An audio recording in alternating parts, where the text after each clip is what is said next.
राधे दोस्तों। तो कसेरपुर गांव में एक बुढ़ी महिला रहती थी जिसका नाम भंवरी देवी था। भंवरी देवी की दो बेटियां थी। दोनों ही बेटियां बड़ी सुंदर और हर काम में निपुण थी। समय आने पर भंवरी देवी ने दोनों बेटियों का विवाह कर दिया। एक दामाद तो उसे अमीर मिला, लेकिन वहीं दूसरा दामाद उसे बहुत ही गरीब मिला। अब दोनों का ब्याह तो हो गया, गोना हुआ। गोने के बाद तीसरी बार बेटियां ससुराल जाने वाली थी तो छेता रखा गया। पूर्णमासी के दिन दोनों दामाद बेटियों को लेने आएंगे। दोनों दामाद पूर्णमासी के दिन भंवरी देवी के घर पधारे। अब तो अमीर दामाद था, वह बड़े ही ठाठ बाट से आया। अपनी पत्नी को लेने घोड़ा गाड़ी लेकर आया और जूते मोजे सब बढ़िया चकाचक, कुर्ता पजामा पहनकर सर पर पगड़ी लगाकर आया। लेकिन जो गरीब दामाद था वह पुराने कपड़े पुराने जूते पहनकर ही आया। अब अमीर दामाद ने तो घोड़ा एक तरफ बांधा और जैसे ही घर के अंदर प्रवेश किया, बड़े ही जोर शोर से उसका स्वागत किया गया। भंवरी देवी ने आगे बढ़कर अमीर दामाद की आरती उतारी, पर गरीब दामाद की तरफ देखा तक नहीं। थोड़ी देर बाद भंवरी देवी के बेटे की बहू ने आकर पूछा, अम्मा, दामाद को कहाँ बिठाए?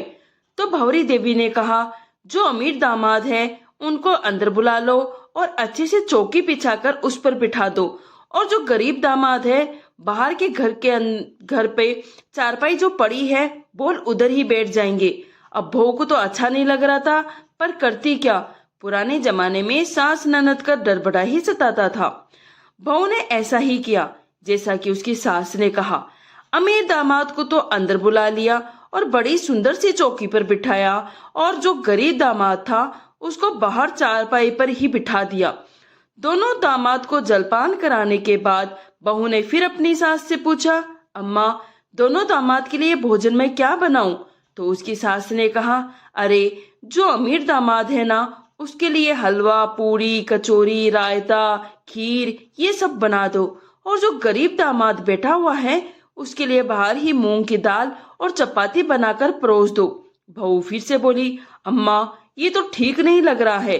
सास ने अपनी बहू को टपकते हुए कहा, देख नहीं रही हो, जो अमीर दामाद आए हैं वे काजू कतली बादाम पिस्ता केले संतरे आम मेवे पता नहीं कितना कुछ खाने के लिए लेकर आए हैं, और जो गरीब दामाद है वे क्या लाया है? खाली हाथ ही चला आया। मेरी बेटी की तो तकदीर ही फूट गई इसी से लगन कराकर। पर अब क्या हो सकता है, बिठा दो उसे चारपाई पर और मूंग की दाल और चपाती खिला देना उसको, और मेरे अमीर दामाद को तो हलवा पूड़ी खीर सातों पकवान बनाकर खिलाओ। बहू बेचारी मन मार कर चली गई। दोस्तों, जो गरीब दामाद था उसका नाम राजू था, और जो अमीर दामाद था उसका नाम रामू था। अब अमीर दामाद के लिए तो सातों पकवान बनाए गए और गरीब दामाद के लिए मूंग की दाल और मोटी मोटी चपाती दी गई। जब भोजन तैयार हो गया तो फिर सास ने दोनों दामाद से कहा, आप लोग हाथ मुंह धोकर अपनी अपनी जगह पर बैठ जाओ, भोजन जीम लो। जैसे ही अमीर दामाद हाथ मुंह धोकर चौकी पर बैठने के लिए चला तो देखता है वहां पर छोटा दामाद तो पहले से ही बैठा हुआ है। अब क्या करे? बड़ा दामाद उठा और बाहर चारपाई पर जाकर बैठ गया। सास को ये देखकर बड़ा ही आश्चर्य हुआ।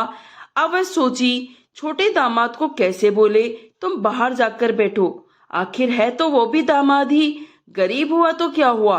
ये देखकर उसकी बहू सोच में पड़ गई। उसने अपनी सास से कहा, अम्मा, अब हम कैसे इनको भोजन जिमाएं?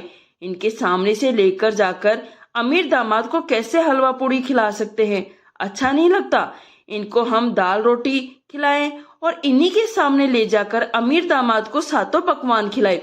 अब सास ने इसका भी रास्ता निकाल लिया।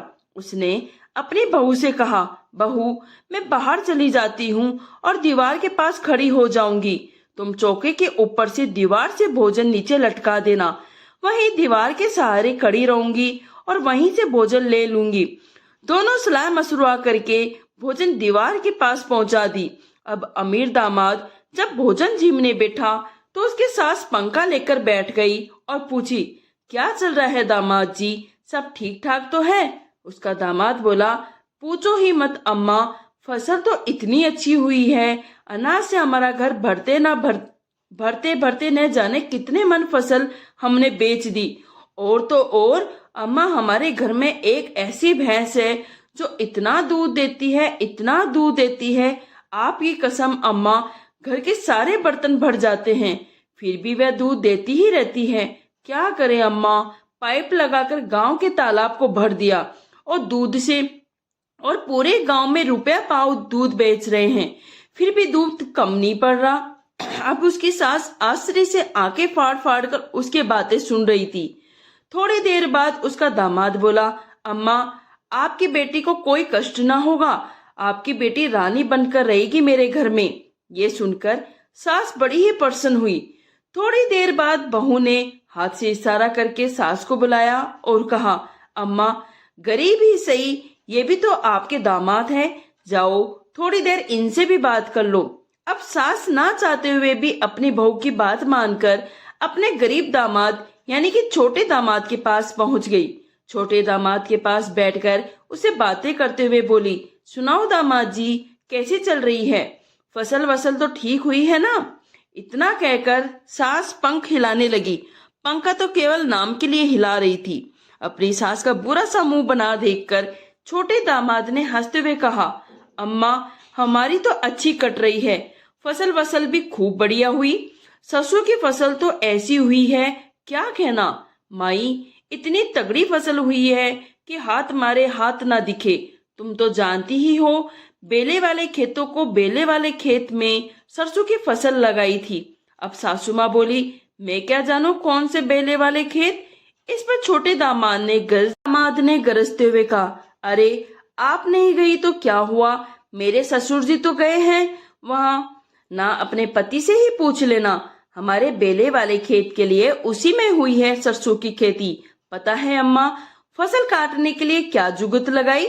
सासू माँ बोली, मुझे क्या पता, बताओगी तभी तो जानूंगी। सुनो अम्मा, हमने 2 खरगोश पकड़े, एक खरगोश की टांग में हमने दाती बांध दी और दूसरे खरगोश की टांग में भी हमने दाती बांध दी। एक को इस सिरे पर छोड़ दिया और दूसरे को खेत के दूसरे सिरे पर छोड़ दिया। दोनों एक दूसरे की तरफ भागे तो दोनों की दाती इस कदर चलती गई कि सरसों की फसल दोनों तरफ से कटकर गिरने लगी। आपकी कसम अम्मा, कुछ ही मिनटों में पूरे खेत की सरसों की फसल कट गई। इस तरह हमने खरगोशों का इस्तेमाल करके पूरी फसल काट ली और हमें कोई तकलीफ भी नहीं हुई।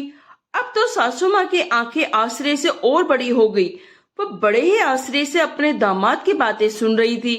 अब तो छोटे दामाद ने आगे बोलना शुरू किया, अम्मा, आपने हमारा बेल तो देखा ही होगा, झबरू बेल। सास बोली, मैं क्या जानूं आपके झबरू बेल को। अरे अम्मा, आपने नहीं तो आपके पति ने तो देखा ही होगा, उनसे पूछ लेना हमारे झबरू बेल के बारे में। पूरी बैलगाड़ी सरसों की फसल से भर दी हमने और हमारा बेल पूरी फसल की गाड़ी को अकेले ही खींच कर ले गया। आपकी कसम अम्मा, बेल ने एक हुकार तक नहीं निकाली। पूरी फसल आराम से खींचकर ले जा रहा था कि रास्ते में एक कुआं पड़ गया। कुएं के बगल से निकल ही रहे थे तभी वहां पर तेज आंधियां चलने लगी और अम्मा, हमारी सारी फसल सरसों की उस कुएं में गिर गई। कुएं में फसल गिरते ही हम तो बड़े ही परेशान हो गए। हमारी तो सारी मेहनत ही बेकार हो गई। ये सुनकर सास बड़ी आश्चर्य से कही, लल्ला, आपकी तो पूरी फसल ही बर्बाद हो गई। दामाद बोला, हाँ माई, फसल तो बर्बाद हुई पर एक अच्छी बात हो गई। क्या लल्ला पता है माई, फसल जैसे ही कुएं में गिरी, पता नहीं दीवार में लगने की वजह से सरसों के दानों में से तेल निकलना शुरू हो गया और पूरा कुआं तेल से भर गया। आपकी कसम अम्मा, पूरा शुद्ध सरसों तेल, सरसों काया खबर पूरे गांव में फैल गई। अब अम्मा ने बड़ी हैरानी से पूछा, तो फिर दामाद जी उस तेल का क्या किया?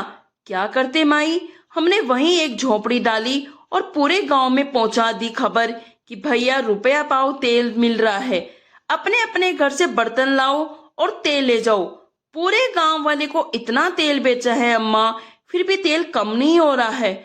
अब तो दूसरे देशों में भी हवाई जहाज से तेल की सप्लाई शुरू कर दी है।